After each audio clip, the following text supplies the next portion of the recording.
First flag already. It is a beautiful morning outside here, and you guessed it based on what's going on behind me. It is first ice.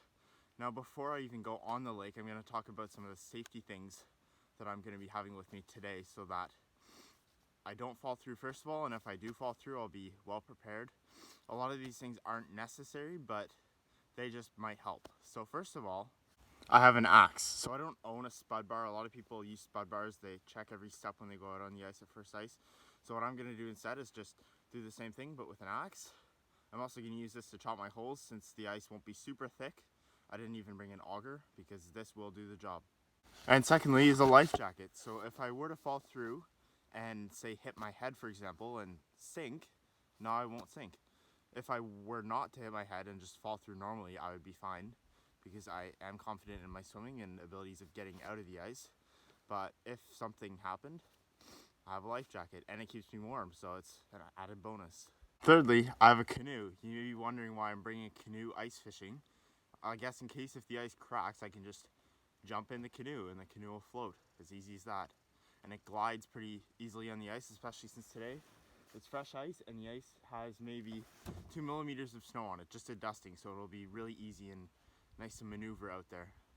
And lastly, I have homemade ice spikes. A lot of people buy the ones at the stores, at any outdoor store basically, but it's not hard to get 2 screwdrivers, tie a rope around them, put them around your neck, and it makes it faster when you're trying to get out from when you fall in, because it's quicker to pull yourself up, because there's a little more grip, but really they're not necessary, they just make it faster. If it's really cold out, they're kind of good because you can just grab on and pull yourself, but if you don't have them, you just flatten your body out like that, kick, and you're up. So now we have everything required. Of course, we have our fishing stuff too, and we're gonna head out on the lake, hopefully catch our first fish of the ice fishing season.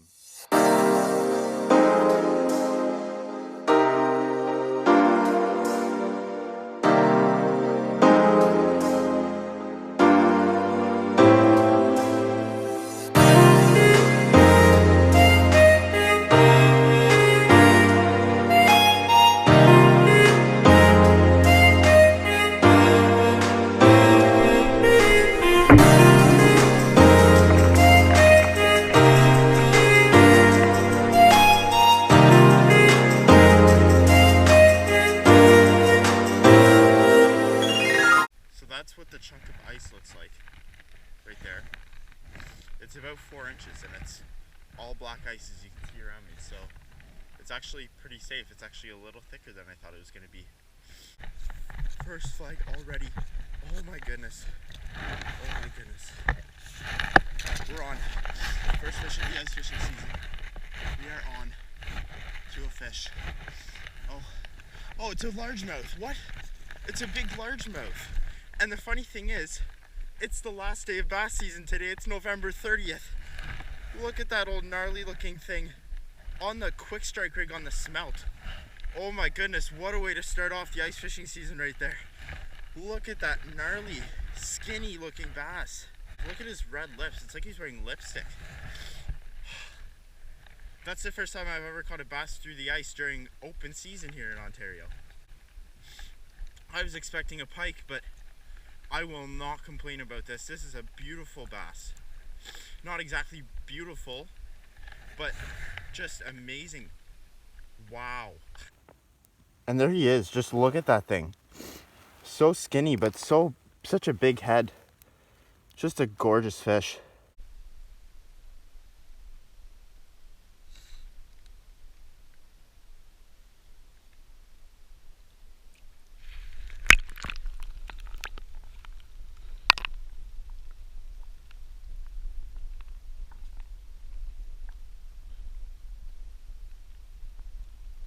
Another important thing that I have to mention is that this is a pretty small lake and not all the lakes around this region are gonna be frozen yet. This lake has probably been frozen for a solid 2 or 3 weeks now and just slowly gaining ice, and it's finally thick enough to go on. But a lot of the lakes are still open, like people have been fishing in their boats recently still. So you have to choose wisely which lakes you go to at first ice.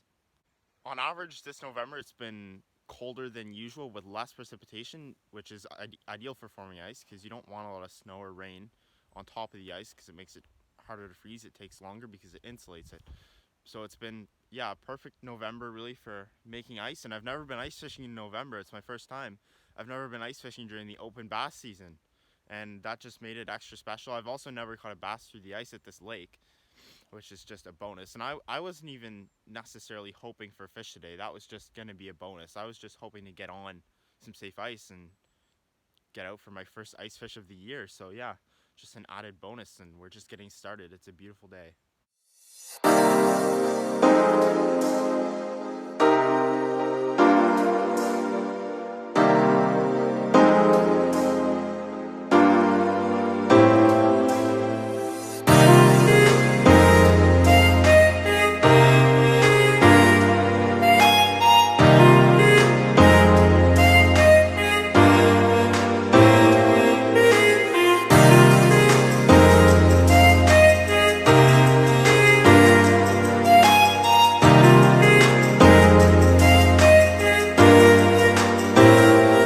And that's gonna be all for today. I spent 3 hours here. I got the one bass right at 8 o'clock right off the bat, and then didn't have a single bite after that. That's the way it seems to go often with when you get one fish right off the bat and then you see nothing else for the rest of the day. But I can't complain. That was quite the fish to start off the ice fishing season and quite the fish to end the bass season. And I'm just really happy in general that I got on some ice and caught a fish. So thanks for watching the video. Make sure when you're selecting your lakes to go ice fishing at this time of year, you make sure you choose the right ones. Smaller lakes probably to start with, and then once the bigger ones start to freeze up, maybe consider those. Thanks for watching, and hopefully you enjoyed. See you next time.